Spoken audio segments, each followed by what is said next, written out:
Good morning. We're on the record in the case of Antee, case number D573154. Counsel, your appearances, please. Jerry Jennings on behalf of the plaintiff, bar number 7762. Logan Wilson on behalf of the plaintiff, bar number 14967. Thank you. Good morning, Your Honor. Gregson Moulton, bar number 14587, on behalf of defendant Bobby Antee. Thank you, counsel. This is the time set for the divorce trial of the parties.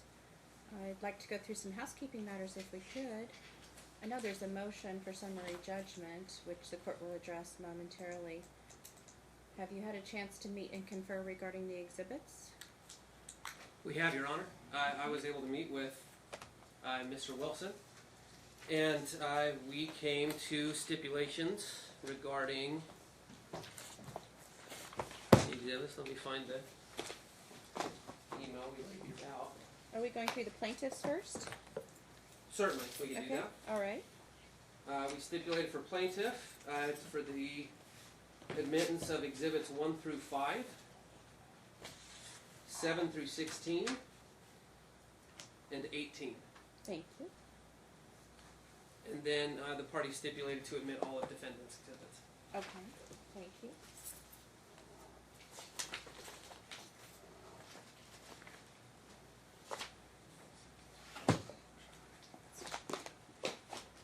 With respect to the motion for summary judgment, and of course the court has read all of your papers, what I find is that the gift letters and the letter agreement, which I could not review because it's not part of evidence, seems to be contradictory, at least from what counsel has described it to be. But I will allow you to argue your motion.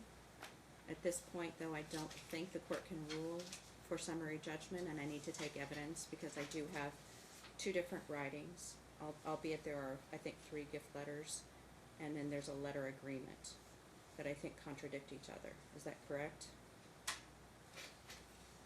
We would disagree to the extent the letter of agreement the parties dispute. There are 2 separate letter of agreements. Oh, there are 2.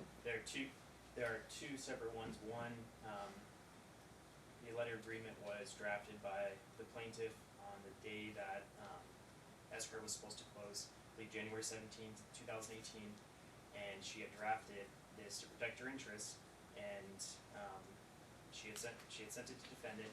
He had sent it back to her, but he had sent her back a signed copy, and there was one passage removed, and plaintiff is disputing the enforcement of either letter of agreement because the passage removed is somewhat irrelevant because it essentially relates to the quorum for system according to community property laws, which we think is irrelevant because essentially it says $75,000 will be returned to plaintiff and the parties will split the remaining equity. And that's in both, and they're both signed. Mm-hmm. Your Honor, what I'll say to the letter of agreement is that it's not valid. It's not a valid contract between the parties, because one offer was sent from the plaintiff to my client while my client was at the title office. It was said, sign this, or the sale's going to fall out. He never had a chance to review it, never had a chance to take it to counsel, because essentially it's operating as a postnuptial agreement. Never had the opportunity to review it with counsel, never had didn't have an opportunity to really consider what it was. He just thought of it, they're married, he wanted to stay married, he wanted to buy a house together, and so he did it. But the difference is that they sent a letter of agreement bearing certain terms. They've admitted that my client removed one of those terms and signed it and sent it back. That constitutes a counteroffer because the terms changed. And there was never a meeting of the minds as to all of the terms of the agreement. So let me say, there was no meeting of the minds, Your Honor. There was no common agreement as to one document with single terms. To say nothing of the fact that even if they were going to claim that it wasn't, or that there was a meeting of the minds, there exists no document with both signatures. And there's nothing in the contract that allows for counterpart signatures of the document. So the letter of agreement is no agreement at all. All it can do is to show what the plaintiff's state of mind was at the time she drafted it. Okay. All right. And I did. I did have, some questions about that because the briefs mainly addressed, standard for summary judgment. And now that you're making these arguments, I find that there are material questions of fact precluding summary judgment. We're gonna start the trial. Do you want to make, opening statements? Yes, we do, Your Honor. Okay, so who will be handling this? I don't object to a division of labor, but I need to know what part you're gonna play. I would just like to say, Your Honor, EDCR is really clear that it has to be the attorneys that participate in the pretrial conference that operate as trial counsel. Those only attorneys were myself and Mr. Wilson. That's all I'll say about it. Okay. Your Honor, Mr. Wilson will be sitting first chair. I'll be assisting him and I may cross-examine some of the witnesses and just assisting Mr. Wilson. He'll be sitting first chair in this.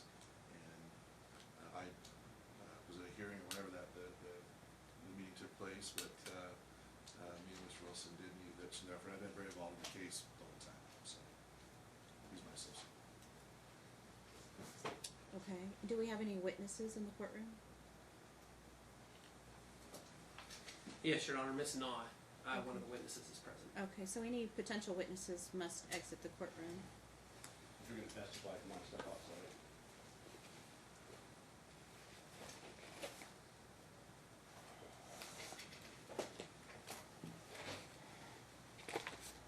All right, opening.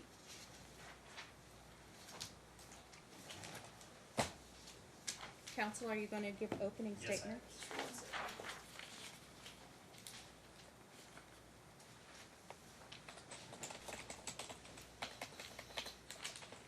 May it please the court, my name is Logan Wilson, I represent the plaintiff in this matter, Lindsay Antee. I also have with me attorney Jared Jennings, who will be assisting in this trial. Defendant Bobby Antee and plaintiff Lindsay Antee, also known as Lindsay Licari, have been married since November of 2017 and have no minor children. The parties in this matter had a previous relationship in high school. The parties were reintroduced again in January of 2017, but Bobby told Lindsay he had a girlfriend that was currently pregnant. As a result, plaintiff refused to date Bobby because he already had a girlfriend with one child and another on the way. During this time, plaintiff's son, Aiden, suffered from cancer, and plaintiff began receiving donations through her personal GoFundMe account. During this time, plaintiff had also established a nonprofit organization, Aiden's Armies of Angels, to raise funds for cancer families in similar situations. Social media coverage of Aiden's illness gained significant coverage in 2017, resulting in donations to Lindsay's personal GoFundMe account and through Aiden's Armies of Angels. Not long after, plaintiff received significant donations to her GoFundMe webpage. In late October of 2017, Bobby re-emerged and attempted to rekindle his relationship with plaintiff and told plaintiff he wanted to help her and her son with his treatment. Unfortunately, at this point, Aiden's cancer had progressed, to which he tragically passed in November of 2018, on November 3rd. During this time, plaintiff discovered that Bobby had recently moved out of his apartment into his mother's home. Beginning on the evening of Aiden's death, Bobby began staying with Lindsay and took a month off of work. While plaintiff was grieving the loss of her son, Bobby began informing her that he needed to protect the funds she had personally raised by putting them into real estate. Lindsay also had a significant amount of cash saved in her safe. During this time, Bobby advised her that she could give him this cash and he would place it in his savings account. Plaintiff gave defendant a traceable amount of $26,100. The parties then sought to purchase home together using Lyndon as a real estate agent. In purchasing the marital residence, plaintiff and defendant agreed that plaintiff was to provide all funds for the down payment, escrow deposit, defendant's auto loan, and defendant was to obtain the mortgage. However, plaintiff later discovered that she was not entitled to the marital residence, as the parties had agreed to, which led to the filing of the present matter. Plaintiff also discovered that without our authorization, $8,374 of student loan debt was paid off with plaintiff's separate property funds that were intended for the down payment. Plaintiff's contributions to the purchase of the marital estate totaled over $72,000 and $26,000 that was intended to be placed in the savings. Defendant's contribution to the marital estate included, as discussed below and will be demonstrated by the evidence, kicking plaintiff out of the marital residence for several months, retaining rent funds for the marital residence, and causing substantial damage to the property he did not contribute anything towards. While the parties were legally married in November of 17, they had formal wedding in February of 2018. The day after their marriage, Lindsay received a call from a woman who identified herself as Bobby's girlfriend who he had a baby with in April of 2017. Plaintiff paid for the entire wedding and Bobby was supposed to pay for the honeymoon, but as the evidence will demonstrate, defendant informed plaintiff he had no more money. Plaintiff confronted defendant regarding the $26,100 in funds she had given him and requested to see those funds. Defendant refused to show her where those funds were. As the evidence will demonstrate, after the honeymoon was over, Bobby kicked Lindsay out of the marital residence in February of 2018. Bobby had two friends living downstairs at the time and was receiving rent from those parties. In April of 2018, Bobby flew to Florida and took his ex-girlfriend and two kids to Disney using plaintiff funds. Lindsay was back and forth in the house for several weeks at a time. Bobby began to move out. Bobby informed plaintiff that he intended to sell the property, now that it was his sole and separate property. Plaintiff then moved back into the property and filed the present matter. In June of 2018, plaintiff discovered she was not entitled to the marital residence. After plaintiff confronted defendant about not being entitled, she filed the present matter. Since this time, the court has ordered plaintiff exclusive possession of said home. However, as defendant's name was on the mortgage, the homeowners association bills, and utilities, plaintiff struggled for several months to have these bills placed in her name, and several late fees were incurred. As the evidence presented will demonstrate, defendant took advantage of the mother mourning the loss of her son. The parties were married within weeks. The defendant used the marriage to retain plaintiff's sole and separate property funds. Neither party in this matter is seeking spousal maintenance. The primary asset is the marital residence located at 9564 Scorpion Track Court. Plaintiffs requesting this court order that $98,160 of marital estate be deemed her sole and separate property prior to any distribution of separate or community debts and assets. Additionally, when the parties separated, the evidence will demonstrate that defendant moved his property out of this party's joint storage unit, damaging several items of plaintiff's property, and several items of plaintiff's property are now missing. As will be shown by the evidence, parties have an outstanding IRS debt in the amount of $10,170. Plaintiff was unaware of this amount until defendant filed his trial memorandum. Plaintiff requested the court require the parties to be equally responsible for this debt. Additionally, as the evidence will demonstrate, the Irish garnished $1,300 after the parties filed their 2017 taxes because the defendant had delinquent child support. He should bear that sole expense. The evidence will further demonstrate that prior to the purchase of the marital residence, defendant lived with plaintiff in her apartment. Defendant did not pay any rent, and the parties agreed that plaintiff would break the lease, incurring a $1,300 lease break fee. The parties agreed to split this equally. As will further be demonstrated, on January 8, 2019, this court issued a joint preliminary injunction, which in relevant parts stated that the parties were restrained from removing any other party from health insurance. During the pendency of this action, defendant removed plaintiff from his health insurance provided through his work, in direct violation of this court's order. Plaintiff required medical care and incurred a $1,700 bill, to which defendant should be solely responsible for. As will be shown through this proceeding, the defendant has caused plaintiff to incur thousands of dollars in attorney's fees unnecessarily when plaintiff's contribution is undisputable.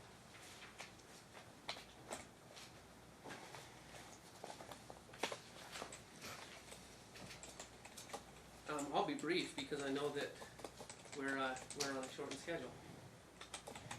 This case really comes down to community, Your Honor, and what it means to be a community when parties become married.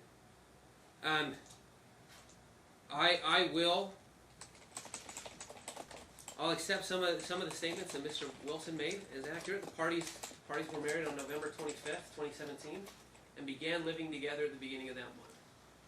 And from that time, from the time that my client moved in with Miss Antee, they began to operate as a community. What evidence is going to show, both through testimony and through evidence that's already been admitted by the parties, is that during the month of November and then continuing through to December, tens of thousands of dollars were placed on Mr. Antee's credit card. That went to cover both parties. They ate out frequently. They paid off community expenses. They paid for repairs on Miss Antee's car. They acted as a community, Your Honor. They acted as a married party that the state of Nevada says have equal responsibilities for debts and equal access to assets. That's the nature of community. What the evidence is also going to show is that shortly after the parties were married, or even before the parties were married, they began discussing how they wanted to live together as a community. They determined they didn't want to keep living in this house where the plaintiff's son had passed away. That it would be too painful, too emotional. They decided the best idea would be to buy a house. And so they met with a lender. They met with a real estate agent. You're going to hear from the real estate agent. The lender told them Lindsay was not able to qualify for any type of mortgage because, as she's admitted in her own FDF, she had not held a job since December of 2016. So they couldn't qualify for the mortgage with Lindsay. And even with Bobby could qualify provided they took steps together. And among those steps, Bobby had to eliminate debt related to his car. He had to eliminate debt related to some credit cards. He had to eliminate his student loans. The parties were made aware of this in their first meeting with the lender in November of 2017. So from that time, they began to make decisions together as a community to work towards that goal of home ownership. Parties on November 30th, parties went and sold the defendant's car. The defendant had loved that car. He'd had it for several years. He intended to keep it for a long time. But because of the quick nature in which they had to sell the car, they ended up having to sell it at a loss. But the parties agreed that that was okay because it was going towards the purchase of a house. It was what was going to allow them to buy the house. So they paid $4,000 to pay off the rest of his car. Also, at this time, the plaintiff added the defendant to her Chase bank accounts as a joint holder. Because again, the parties were operating as a community. So they began to work towards home ownership. They went through all the steps. They went through 10 houses, selected one. And then they took steps. They paid off debt. They worked with the mortgage company. And they bought the house. What you're going to hear through testimony is that the plaintiff has a penchant for being outlandish. Is that she will claim that she demanded the cancellation of the purchase of the property. But then the evidence is also going to show that she continued to take steps that showed that she wanted to buy the property, and she communicated that desire to multiple parties. There's going to be evidence that shows that that's going to show the plaintiff understood at the time they met with the lender in November of 2018. She wouldn't be entitled to the house when it was first acquired because she wasn't going to be on the mortgage. Because that's standard operating procedure for mortgage companies. They could have added her through a quitclaim deed the day after. But initially, it was going to go to Bobby because he was the one on the loan. The plaintiff understood that and in fact signed a grant, bargain, and sale deed to that effect.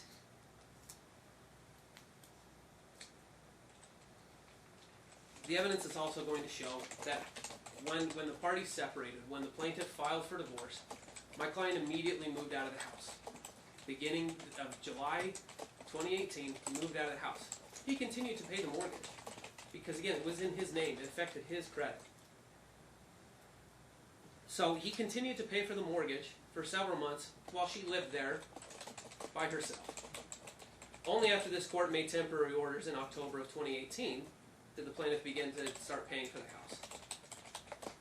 But the evidence is going to show that between mortgage payments, HOA payments, other utility payments, my client had to pay roughly $6,000.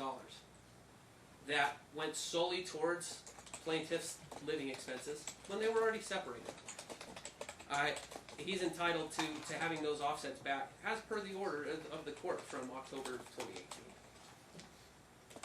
2018. As concerns the IRS debt, what the evidence is going to show is that IRS debt was incurred solely because of the plaintiff and because she hid money from the IRS, Your Honor. She distinctively withheld information about her income to the IRS totaling approximately $25,000. So that resulted in a $7,000 tax hit and another about $1,800 penalty for what the IRS called gross understatement of income.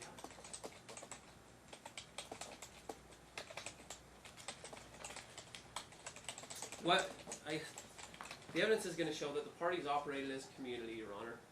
They claimed this outlandish number of 96,000, claiming that 26,000 just disappeared into nothing.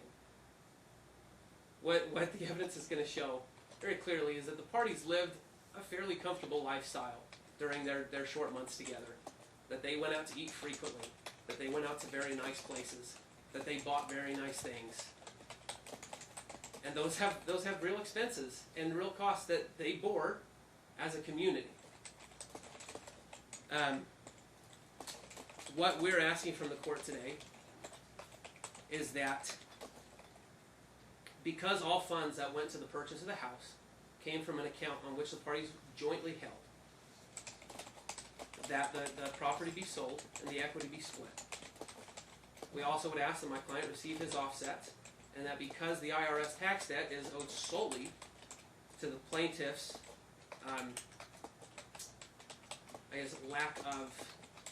lack of disclosure to the IRS, we ask that she would be solely responsible for it, because it's related entirely to her income. And then finally, Your Honor, this case involves an offer of judgment that was made back in May of 2019, which was very generous, which plaintiff turned down. You should know that you can't file those, and I had it stricken from the record. I understand, Your Honor. It was still served upon the other party. They still had notice of it. But that's fine, but that's for post-trial argument. I understand. So we would also ask that my client be entitled to attorney's fees. And we'll leave it there. Okay, thank you. Call your first witness, please. Would you like to call plaintiff Lindsay Antee?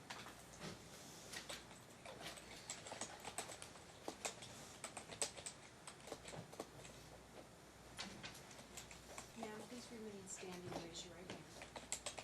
You do solemnly swear the testimony you're about to give in this action shall be the truth, the whole truth, and nothing but the truth, so help you God. I do. Thank you, Ms. Antee. So, Ms. Antee, just some ground rules. If you hear an objection made by one of the attorneys, if you would stop talking and allow the court to address the attorneys. Also, when you're being asked a question, please wait for the questioner to finish and then start your answer. Okay? You can't talk over each other. Yes, ma'am. That usually happens on cross-examination more than on direct examination. But even though you may think you know where the question is going, wait for the attorney to finish the question. Okay? All right, thank you.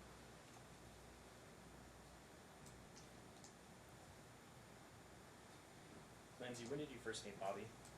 We first met in high school, I think in the year 2000. I was in high school, he was out of school. And how would you describe your relationship at that time? A normal relationship with teenagers. We both liked basketball, so that's where we had a common ground. We would play basketball together, and that's how we met. And was it more of a friendship, or were you dating? It started out as a friendship, and then we started dating. The dating didn't really last very long. It was like a summer relationship, and that was it. He went off to college, and I did as well. So after Bobby went to college, when is the next time you encountered Mr. Antee or spoke to Mr. Antee? Well, when I would travel back to Nevada, when we'd come back in town and we'd run into each other, I would just see him, but there was never any romantic relationship in those times. It wasn't until January of 2017 where I even knew he lived in Nevada still. And did you have any children at this time? I did. I had Aiden. How old was Aiden? At the time, Aiden was 2 years old. Do you know if Bobby had any children at this time? He did. He had one son that was similar age to Aiden. And when I had returned in January, the girl had just moved out of his home with his child. Objection is to relevance, Your Honor. Also, it was beyond the scope of the question, so it's just please answer the question that's being asked, okay? Mhm. Thank you. Sustained. And so this was in January of 2017. That's right. Did you guys continue dating until you were married? No, we weren't even dating in January of 2017. I went to his house on New Year's Day. I just found out he was living in Nevada. He had made it seem like he was living in Florida this entire time. But we had a mutual friend that told me, no, he lives in Nevada, he's down the street. So I then sent him a message on Facebook and said, hey, you live in Nevada?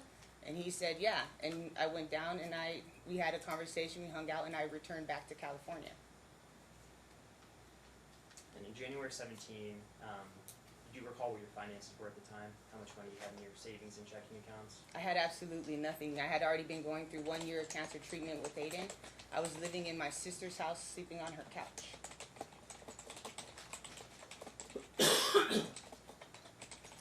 And was there any specific reason why you and Bobby stopped seeing each other in January of 2017?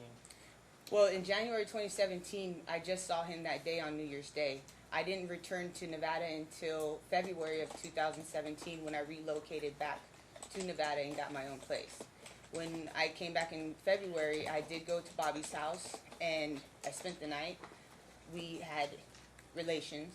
And the next day I woke up, Bobby wanted me to go get a morning after pill. And I did not understand why he would make this suggestion. Objection is to relevance. And that's and when he beyond the told scope, me- Your That's Honor. right, stop, it's beyond the scope of the question, sustained. Please just answer the question. So I believe the question was relating to your relationship in January of 2017. We had sex one night. He told me to get a morning after pill. I told him I did Objection not is want to to see him relevance, Your anymore Honor. after that. When there's an objection, you're supposed to stop talking. You understand? I mean, we just went over that. When there's an objection, stop talking. Yes, ma'am. Please restate your question.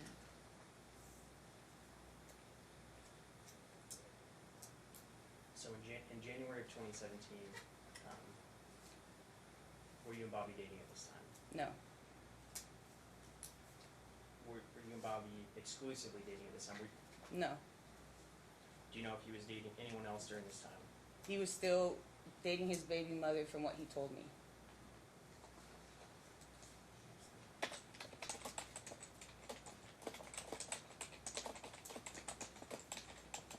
And when he told you he was still dating his baby's mother, did you guys continue seeing each other at that time? No.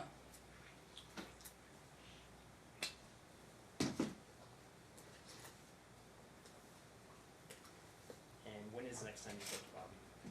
It was not until about August of 2017. And between January of 2017 and August of 2017, were your finances relatively the same, or have they changed? I was still completely broke. The only way I was paying my rent was the support of a local childhood cancer foundation.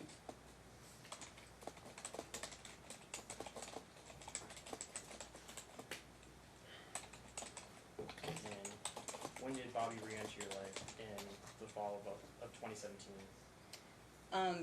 It would be about the end of October of 2017.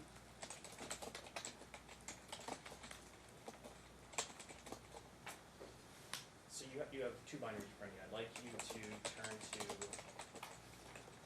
its front says Plaintiff's Trial Exhibits. And I'd like you to flip to the last tab, it's tab number 18.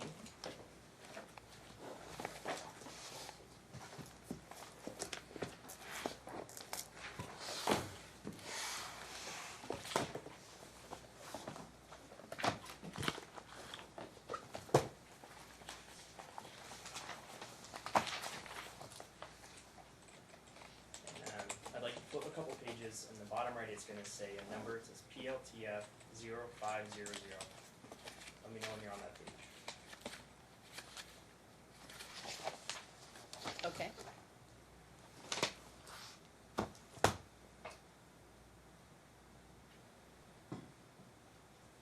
Were you and Bobby dating in October of 2017? No. Did you and Bobby have any type of friendship in October of 2017? At the end of October 2017, he started coming over to help me with Aiden because he's a health major and he was helping me with hyperbaric chambers and different alternative options to help my son. And between August 2017 and October 2017, had your finances changed at all? I think a little bit. I did raise a little bit of money for Aiden. I was trying to get him to Germany for alternative treatment, but not the substantial amount that I ended up raising in the end. So I want to direct your attention to same page, PLTF 0500. Is this your bank account? This is. Does the beginning balance of $71,493.78, is that an accurate statement of this account? That's correct. Your Honor, I'd like to admit Exhibit 18 into evidence. I thought it was. It was already stipulated to be admitted. Okay. Wait.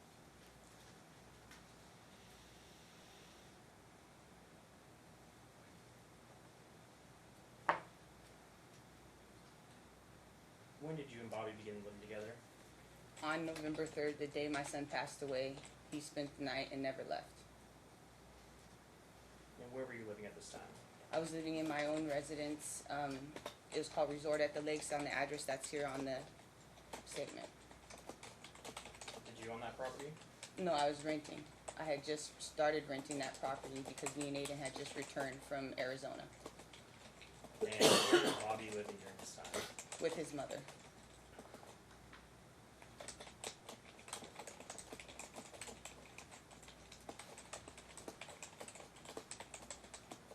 When you and Bobby were dating in November of 2017, did you ever discuss purchasing a home?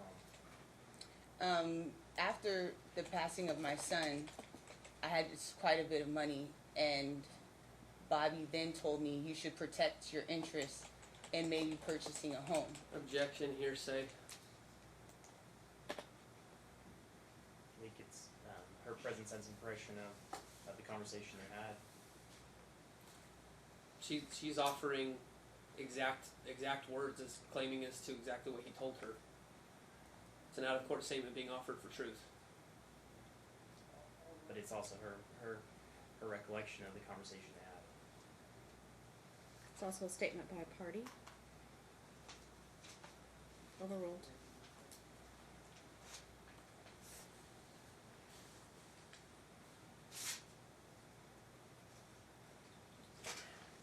So Bobby told you you had to protect your money. And the best way to protect it would be to purchase a home.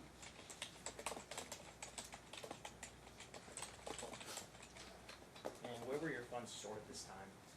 I had funds in my checking and savings account, and I also had funds in my safe. Do you recall approximately how much you had in your safe at this time? About $26,000. Was Bobby ever aware of funds in your safe? Once he moved into the house, I then told him that I had these funds in my safe. So yes, he was aware. Did you ever give those funds in your safe to Bobby? Well, when I showed Bobby that that I had these funds in my safe, he then showed me that he had his own money in his savings account, which was a Goldman Sachs account that bared a high interest rate. So he then said, well, it'd be better for you to put the money in the savings account where it could grow interest than to put it into my savings account where I had absolutely no interest rate. I had always thought very highly of Bobby. He had his own money. He's always worked and kept his own job. So I had absolutely no reason to believe that my money would not be put into a Objection, savings Your Honor, account. beyond the scope. Sustained. So after only being back with Bobby for a couple of weeks, why did you give him $26,000 in cash?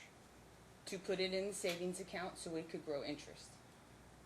At this time, had Bobby ever shown you any type of account statement or anything demonstrating the funds to his name?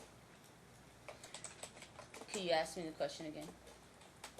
At this point in time, had Bobby showed you any type of bank account, any type of statement demonstrating how much money he had at the time? Yes, he did show me his Goldman Sachs account where he had about $14,000 of his own money in that account.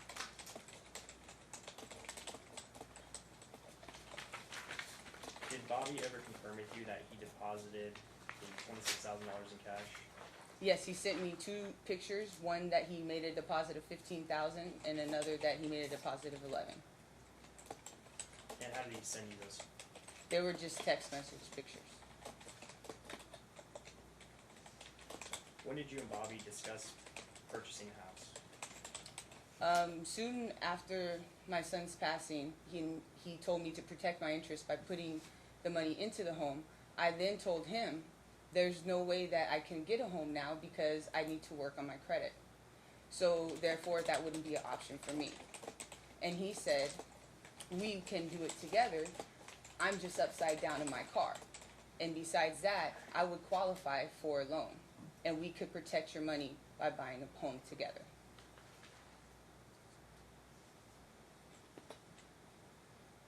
And were you married at this time?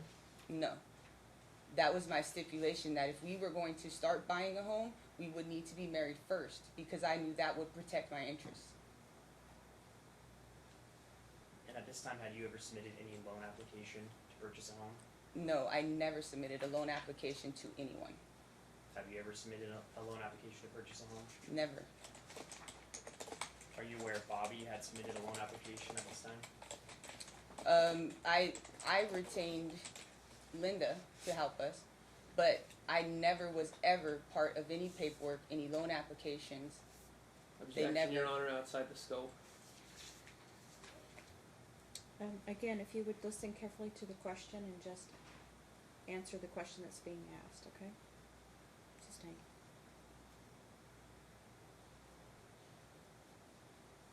So you testified that you and Bobby had discussed an outstanding car balance. Do you know what the balance of that car was? $4,060. And what type of car was that?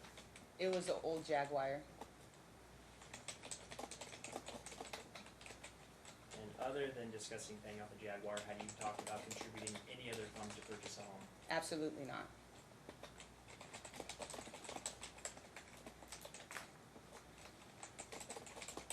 I did tell him that that Okay, was okay. Objection, Your Honor.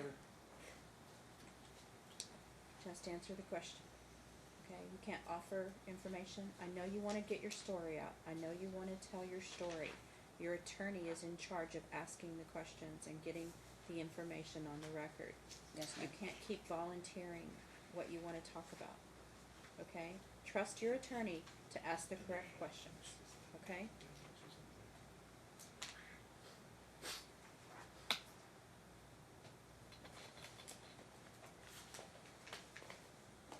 So prior to contacting any real estate agent, no, to your knowledge, neither of you had submitted a loan application.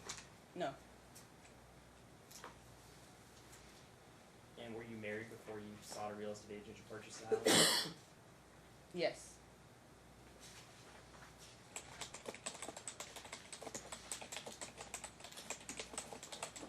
Who did you use for the real estate agent to purchase the property?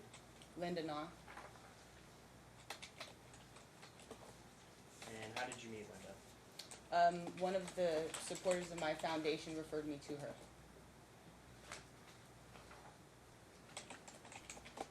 And at that time you had met Linda, had Bobby had been pre-approved for a loan? No, Do you know if he had submitted any loan application at this time? no. Had you ever discussed with Lindsay, the agreement you had with Bobby to provide funds towards the purchase? Yes, I made it very clear to her when I retained her that I would not go on the loan, but I would be going on title because we are a married couple, and that is why I will provide the down payment.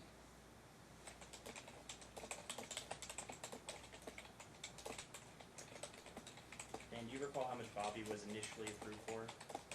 190,000, I believe, was the original amount he was approved for.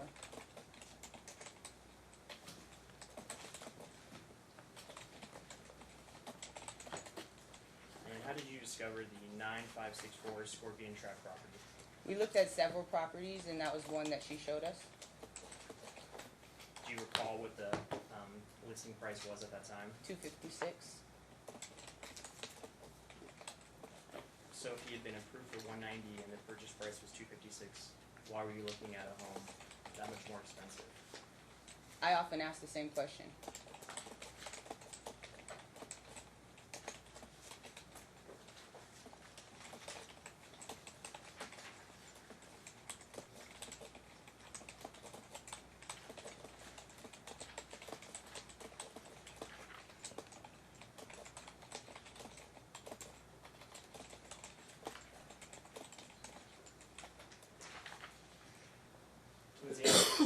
attention to same exhibit, exhibit 18. Flip to page PLTF 489.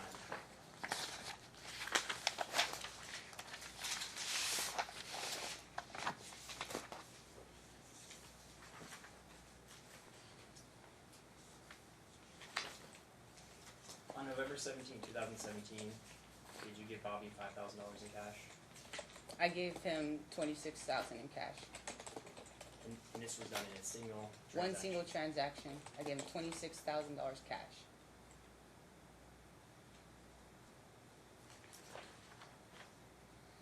And you told you these funds would be deposited into his savings account? Into his Goldman Sachs savings account. While you and Bobby were in the process of purchasing the home, did you ever attempt to cancel the transaction? Yes, I did. Do you recall the last time you attempted to cancel the transaction? I don't know the exact date, but I sent it to Linda Na in writing to cancel the transaction.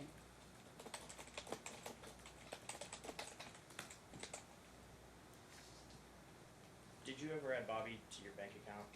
I did at the instruction of Linda Na. Why did she instruct you to add Bobby to your bank account? I was extremely frustrated by the amount of gift letters and having to sign the same gift letters over and over, and she said if I put him on my account, Objection, put Your it Honor, in. hearsay. Sustained.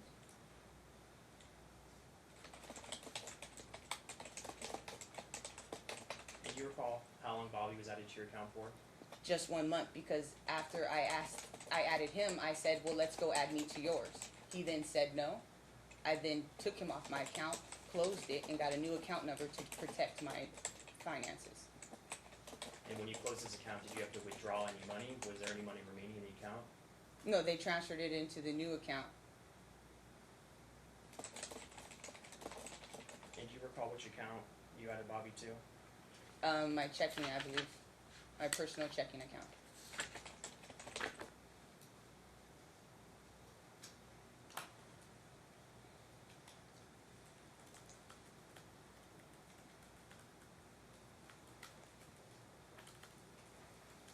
Did you prepare the letter of agreement you sent to Bobby? Yes, I did. Why did you prepare it? Because I no longer trusted Linda or him, and I wanted to protect myself. And they wanted me to sign another gift letter that I had already signed multiple times, and I told him I will not sign it again until you sign something saying that none of these are gifts. And that's what I sent the agreement to him, And why did you issue gift letters to Bobby? so that he would qualify for the purchase of the home. Moving to turn 2 on that same exhibit, the number is ELTF 486.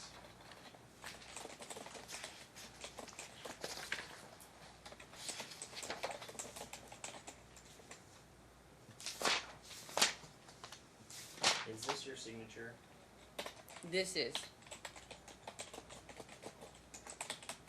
And it says here you gave Bobby $4,060, is that correct?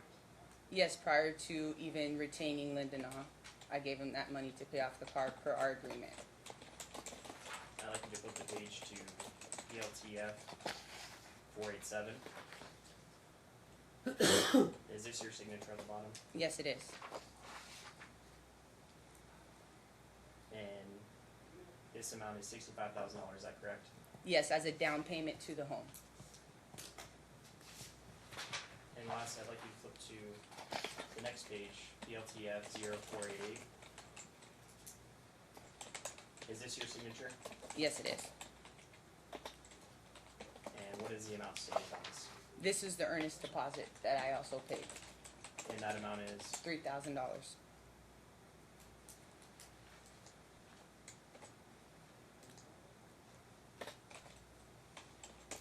so at the point of preparing the letter of agreement, how much funds had you actually given Bobby at that time? At that time, I'd given them the $26,000 that was for savings. I had given the $3,000 earnest deposit check and the money for paying off the car.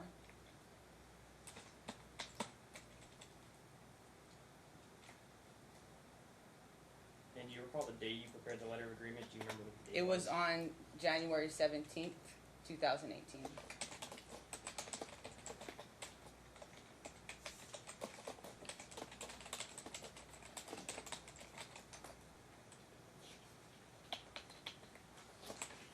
I want to direct your attention on that same exhibit to PLTF 0509.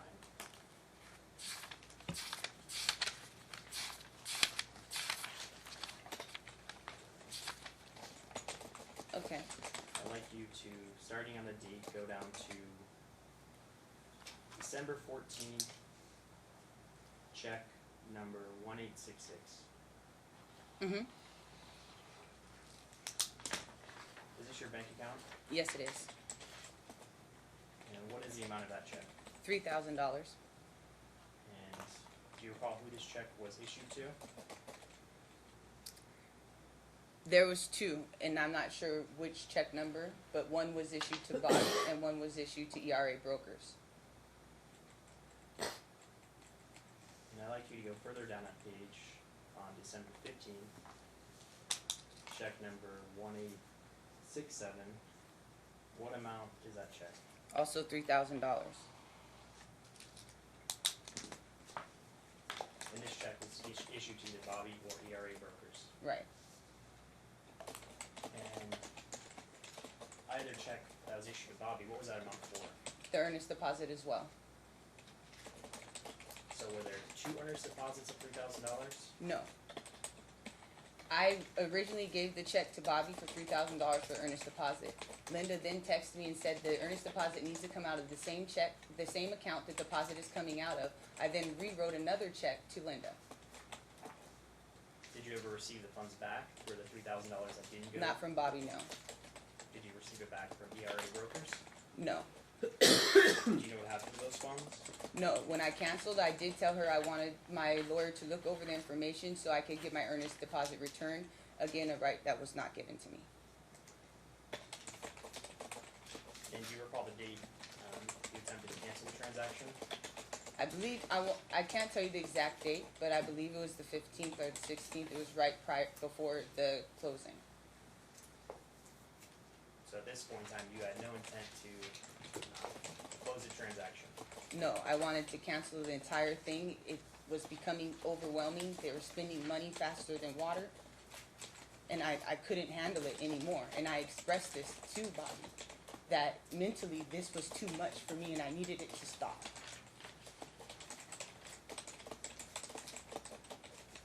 And was the transaction canceled? No, If you wanted to cancel it, why wasn't it canceled? because Linda then stopped communicating with me and only communicating with Bobby, and then assumed I was still on board through, I'm not sure what he was telling her, and they continued the purchase of the home. How did you communicate with Linda? Via text message and emails. Were there ever conversations where you, Linda, and Bobby were all in an email thread or a text message thread? Several. Did you ever have any separate text message threads with Linda during this time? A few, yes. But primarily it would be through the group text message, is that correct? Right. And when you attempted to cancel the transaction, was that done via text message? Yes. And do you recall if that was in group text that Bobby was in as well? Yes.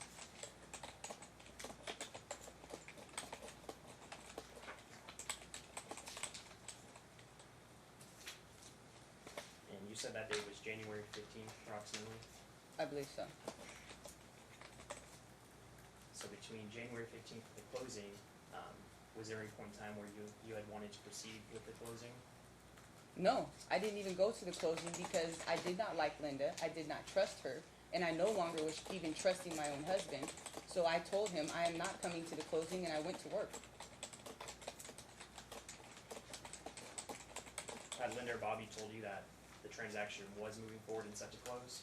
No. He called me when I was at my office, and they needed another gift letter. And me and Bobby had several conversations where I told him, I don't want this house.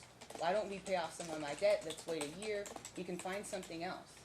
But Bobby was adamant about this because he was going to be garnished from child support and he would no longer even qualify. But I again told him, that's not my problem.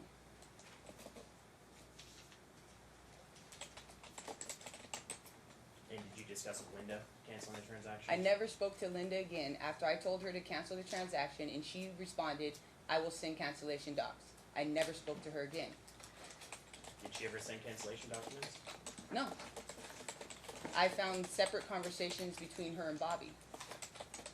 And how did you find the separate conversations with her and Bobby? I saw on his phone that he told her, I don't know what's getting into her head, but she's going crazy, that he sent to Linda.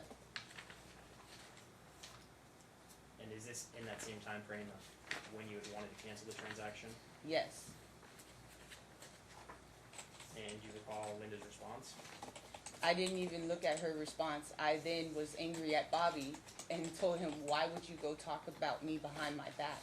And I told you, I don't want to be part of this anymore. But for Bobby, the house was his main concern, not me.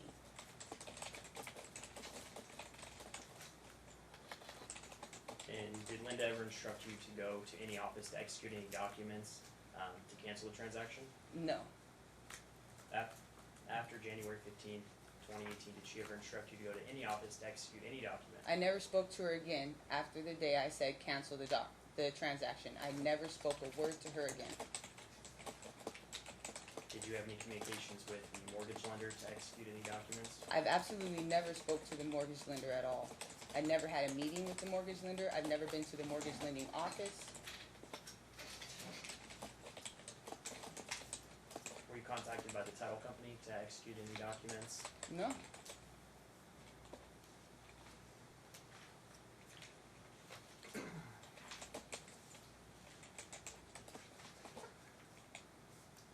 But the transaction ultimately closed, is that correct? It did. And did you wire the escrow deposit? Unknowingly, yes, I did wire the escrow deposit. You said unknowingly. How did? Bobby called me at my office and said, look, everything's fine now.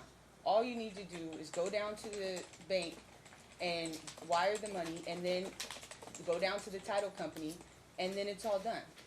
I told Bobby, I will go down to the bank, I will do that paperwork, and I will go to the title company where I will have the opportunity to review the documents and then I will decide if we will get this house or not. And did you have the opportunity to review any documents? I never once saw anything. When I got to the title company, she told me there was nothing for me to see or sign and walked away. And do you recall the name of the party you spoke with at the title company? Nikki Secaucus Bach. So you didn't execute any document when you met with Nikki at night? Absolutely not. Did you ever execute a quitclaim deed regarding the marital residence? No.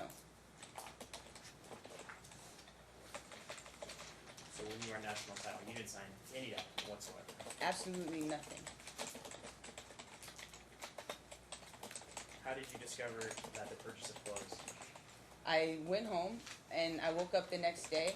When I went home, my money was still in my account. So I thought nothing happened, it was fine. I woke up the next day and the $62,000 had been wired out of my account. I then immediately sent Bobby an email and told him I wanted a divorce.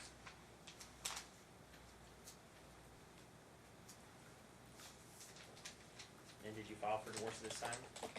I did seek counsel, but I was not familiar with how I could file for divorce, and I printed papers. He would not sign them. Did you ever discuss with Linda about not knowing about the house closing? No, I never spoke to her at all. And you recall what Bobby told you when you informed him that you didn't know that the house had closed? He was just more upset that I wouldn't come home. So he was just, why wouldn't you come home? We just bought a house and we're newlyweds. But I was never given the right to look over these loan documentation.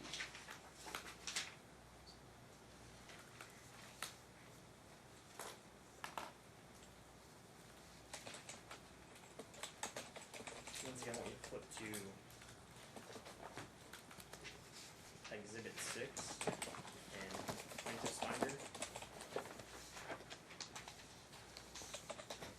In this other binder? It should be the same binder you've been looking at. And Your Honor, this is one of the exhibits that the parties couldn't come to an agreement on, so. Lindsay, I want you to flip to Bates number PLTF 0108.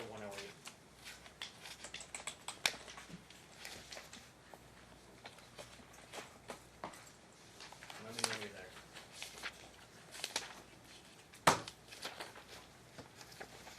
I'm here. Do you recognize this document? Yes, this is a letter agreement that I drafted and sent to Bobby via my Form Swift program. Your Honor, I'd like to admit the letter agreement into evidence.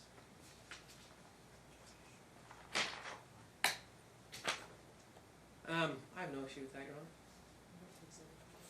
How many pages is Exhibit 6? I know you designated So it.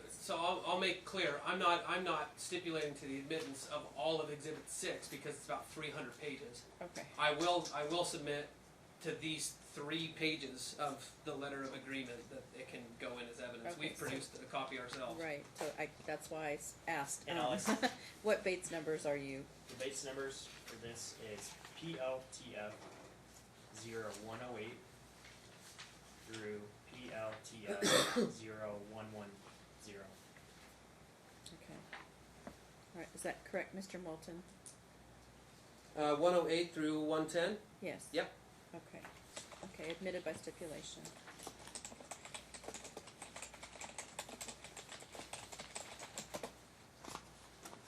So you had stated you had prepared this document, correct? That's correct. Did you draft this from scratch, or did you? No, I use my Form Mine? Swift program where I kind of just fill in spaces. And under the title Topic of Agreement,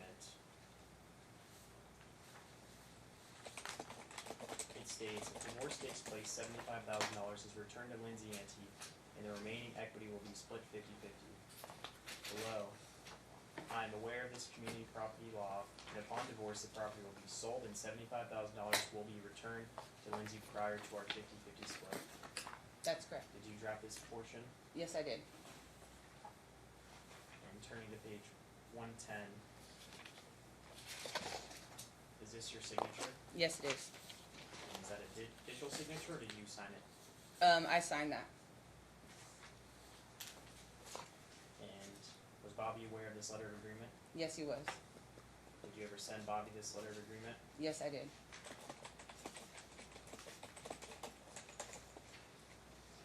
When did you send Bobby this agreement? I sent it to him on January 17th when they were asking me to sign again a duplicate gift letter.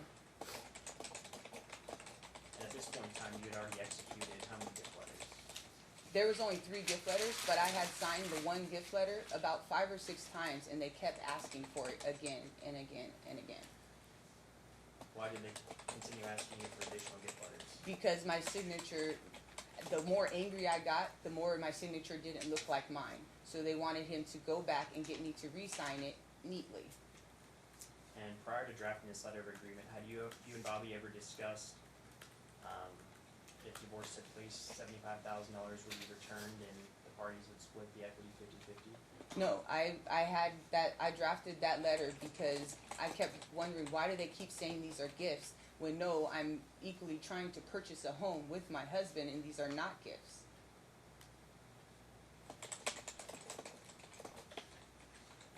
And I want to direct your attention to the other binder. It is going to be tabbed as Exhibit H.